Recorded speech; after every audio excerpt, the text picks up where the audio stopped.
before we get to the Ben Askren card, let's first talk about the Nate Diaz controversy in a way, right? Like the old PD situation. I talked about this a couple times, but I won't talk about it with you, Ant, because I want to get your take on it.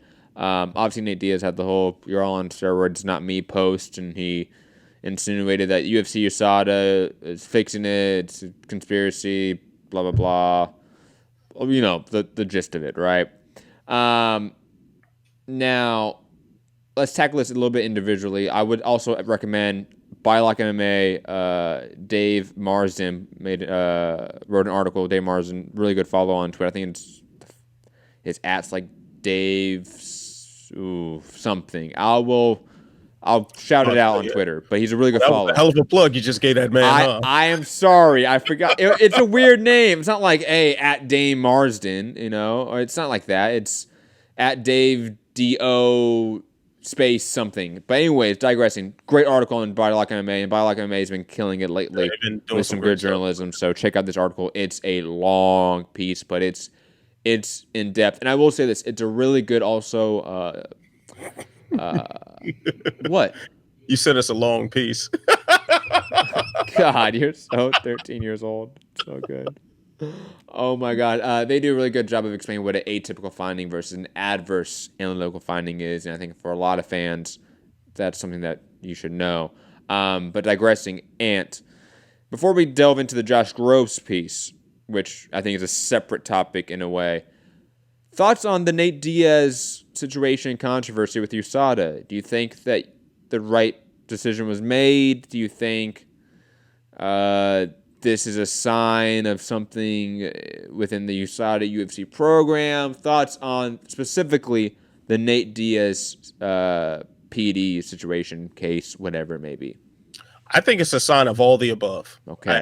I think it's a bit of everything. First off, I mean, we don't need to really have the BMF title, this BMF fight to determine who is the baddest motherfucker in the UFC. The man who forced Dana White and USADA and the UFC to all publicly apologize and exonerate him within a matter of hours is the BMF. Bar. Like, he is the baddest motherfucker to ever step foot in the octagon when you're handling things like that.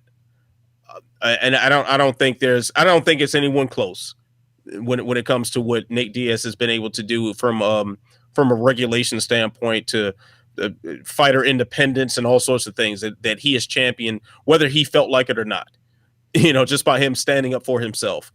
I do think this is such a layered issue to me because first off, I wanted to take Nate Diaz at his word because he's not really one to just make up things. At the very least, he believes what he's saying. So he's not the one to just outright lie necessarily.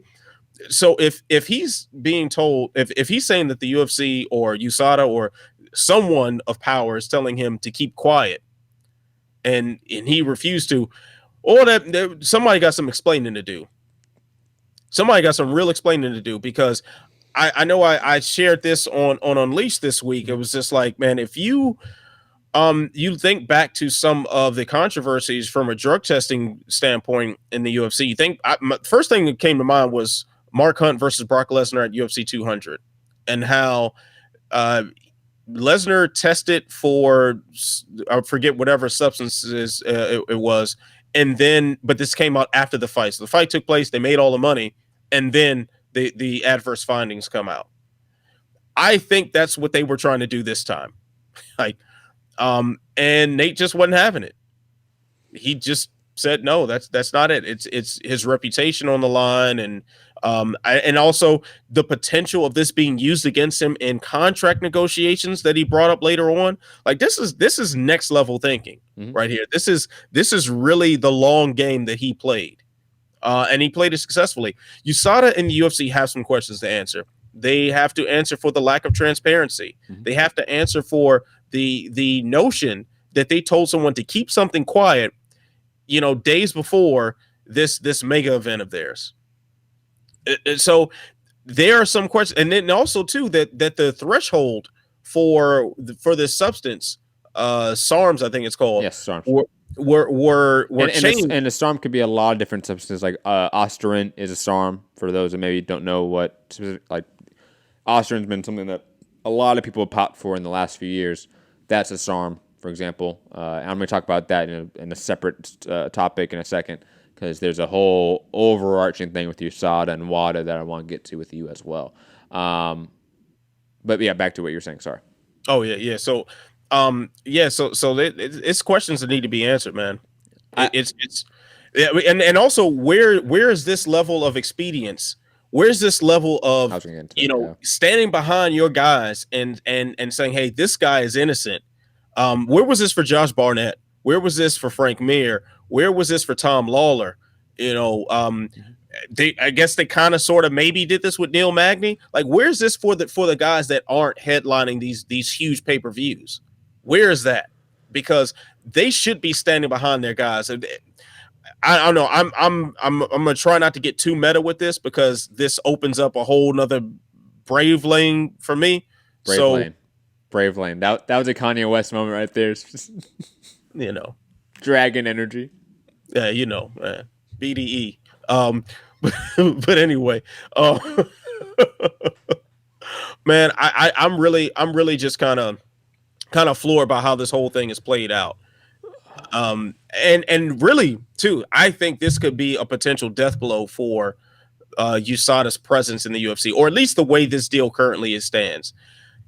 I've never seen the overall fandom of mixed martial arts turn on USADA the way they did in the immediate aftermath of that Nate Diaz tweet.